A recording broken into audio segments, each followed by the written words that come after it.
We are going to discuss peak reading AC voltmeters. In some occasions, the peak value of the waveform is more important. So this is necessary to obtain some maximum dielectric strength of the insulating solids. So if the waveform is not a sinusoidal, so generally which we are considering the peak value is RMS into root 2. So maximum dielectric strength may be obtained by non-sinusoidal. In that case, what will happen? The peak value is not equal to RMS value. So therefore, the peak measurement is a very important concept.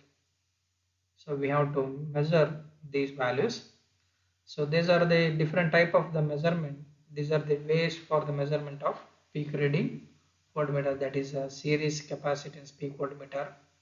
Generally we'll call it a Chubb-Fortescue method. It has some limitation. Then we have digital peak voltmeter, then peak voltmeter with potential dividers. So coming to the first concept, that is nothing but series capacitor peak voltmeter for the measurement of peak values. So generally we'll call it as Chubb-Fortescue method. So when a capacitor is connected to a sinusoidal low voltage source, then the charging current I naught is equal to integration from 0 to t V into dt is equal to j omega Cv, that we know. V is equal to RMS value and the omega is the angular frequency. So if the half wave rectifier used, then the arithmetic mean of the rectifier current, which is proportional to the peak value of the AC voltage. Then this is the schematic diagram or the circuit diagram of the series capacitor voltmeter. The DC meter reading, which is proportional to the peak value. So Vm can be written as I is equal to 1 by T, T1 to T2, C into dV by dt. So that is equal to Vm is equal to I by 2 into Fc. So here where I is equal to the DC current read by the meter and C is the capacitance of the meter. So this is a schematic diagram. This is input and the capacitance. So there is a protected device. Then there is a D1 and the D2 value. D1 will conduct during one of the half cycle and D2 will conduct during the next half cycle. So here this arrangement is suitable when both the positive and the negative half cycle is symmetrical and equal. So it means that, so what is the value of the D1 and D2 are symmetrical, then only it will feed back to that the meter. If not, there is a possibility of the cancellation of the one of the waveforms may takes place, resulting in the meter which is read will not be sufficient enough, means it is not good enough to take it as the total values, because there is a possibility of the errors may introduce. So that's what we are going to consider here. This is the output of the Chubb-Fortescue method. So this method is not suitable when the voltage waveform is not sinusoidal but contains more than one peak or the maximum, which is shown here. So the charging current through the capacitor will changes its polarity within one half cycle, and the current within that period subtract from the net current. So this is clearly indicated in the waveform which is shown here. So hence what will happens, the reading of the meter will be less, and which is not proportional to the Vm, because the current flowing during this time interval T2 minus T1 or whatever the values T1 minus T2 etc. will not be included in the mean values. So by observing this, the waveform, the second or the false maxima is easily spotted out by observing the waveform of the charging current in the oscilloscope. So under normal condition with AC testing, such waveforms will do not occur, and such do not will give us rise to an error. But sometimes there is a pre-discharge current within the test circuit will cause very short duration of the voltage drops. This may introduce the errors. Is that? So because of the pre-discharge element which is the presence. This problem can be overcome by using the value of the resistance which is connected, which is in series with the capacitor, so that CR, which is very less than 1 by omega for the 50 Hertz application. So by introducing the value of the resistance, the error due to the errors by this resistance can be written as delta V by V is equal to V minus Vm divided by V. After doing the simplification, you will get 1 minus 1 divided by 1 plus omega square c square into r square.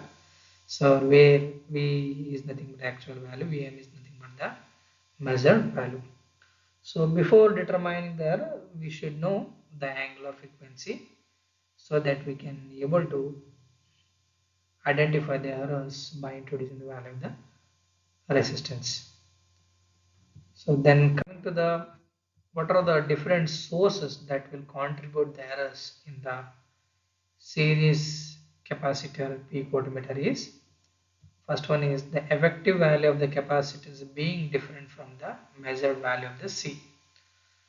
So there is a possibility of the actual and the desired value may be varies. Then imperfect rectifiers which allow small reverse current, because all the diodes which we are using or the rectifiers it having some a small leakage current. This may introduce the errors. And non-sinusoidal voltage waveforms with more than one peak are the maxima per half cycle. So this resulting in there is a possibility of the cancellation of the one of the waveforms may takes places. This resulting in the errors. And a deviation of the frequency from that of the value used for the calibration. As such, this method in its basic form is not suitable for the waveforms with more than one peak in the half cycle. That's what we discussed in the earlier. So these are the four different forms will introduce the errors in the series capacitor peak voltmeter. To overcome this method, we are going to consider that is nothing but digital peak voltmeter. It is nothing but digital peak reading meter for voltage measurement. So as this method in its basic form is not suitable for the waveform with more than one peak in each half cycle, that is quoted in the previous case. So instead of directly measuring the rectified charging current, so there is an proportional analog voltage signal is derived, which is then converted into a proportional mean frequency FM. So you can see to that. So here this is the input capacitor, there is a D1 and the D2, there is a coupling resistance R value. So this will convert that, this will allow there is a current which is flowing to the element. So that is nothing but Im is rectified through the value of the resistance R value, then it will feed back to the meter. So here the frequency ratio, that is nothing but Fm by F, this is nothing but the input frequency F, and a proportional mean frequency Fm is measured with a gate circuit controlled by an AC power frequency, that is nothing but the power frequency at some 50 Hz, 60 Hz, and there is a counter that will count for an adjustable number of the periods. Delta T is equal to P by F.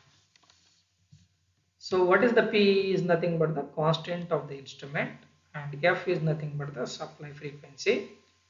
Then the number of the impulse counted n is given as n is equal to Fm into delta t, that is equal to P into Fm by P, Fm by F, that's nothing but we are substituting this delta t, okay, then resulting in 2P into C into Vm into AR. So what is A is nothing but that represents a conversion factor of the AC to DC converter. So here coming to that how exactly this will work. So D1 and the D2 will conduct during one of the next month of cycle. This R is nothing but the rectified current which is flowing through the element. So at that particular time, so this there is a conversion that takes place in terms of voltage, means the current will convert it to the voltage forms to the frequency converter, and there is an gate circuit at moment at which there is a changing from positive to the negative, or the supply which is given to the circuit will read out by the circuit 2, and the counter will start reading with respect to Fm by F. So resulting in number of the impulse will be counted, that is nothing but 2P into C into Vm into AR. So P is nothing but the constant, C is the capacitance maximum value, A represents the conversion factor, R is nothing but the rectified current through the resistance R value. Hence the estimated errors which is less than the 0.35 percentage, and the conventional instrument of this type which is available are less than 2 percentage errors. Next concept, we have peak reading AC voltmeter circuit with potential divider. So we have the three different distinct circuit. So this is designed by Boulder et al. And some other scientists. We have C1, C2, R2, D, CS, RD and the Vm value. The voltage across the C2 is made use of in charging the storage capacitor of CS, means the what is the voltage which is exert across C2 will transfer to CS with help of the diode D, and RD is a discharge resistor which is employed to permit the variation of the Vm when this V2 is reduced. So when it is reduced, this RD will allow to flow the charge which is stored across the CS to the Vm or the meter.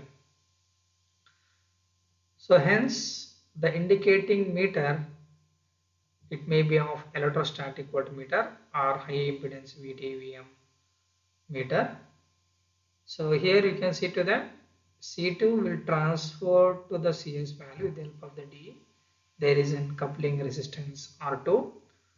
RD will allow to discharge the value of the voltage or the charges which is present across the CS when C2 is reduced.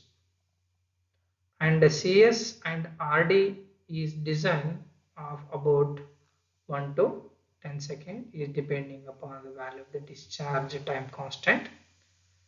So hence this will gives rise to discharge errors which is depending upon the frequency of the supply which is used.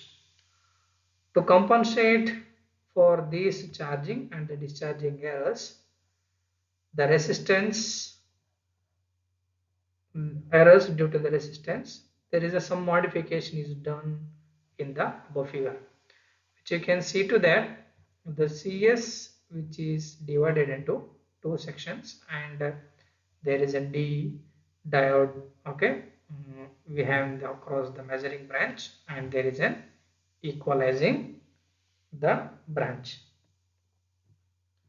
So by using this we can able to minimize the errors by which is introduced by Hafele. Then there is a measurement of average peak is done by a micrometer. So again, there is one more scientist. He has there is nothing but rubbers.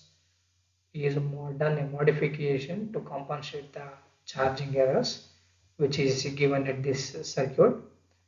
So we can see to that there is an C2, CS1 and the CS2 and the RD1. So there is a small modification which is done compared to that the previous circuit, that is nothing but by introducing the value of CS1 and the CS2 across the equalizing branch and the measuring branch. So these are the three different circuit for the measurement of peak reading AC voltmeter with potential dividers. So other than this, we have one more method, that is nothing but standard spears, which is used for a calibration as well as for the measurement of AC, DC and the peak value of the voltages.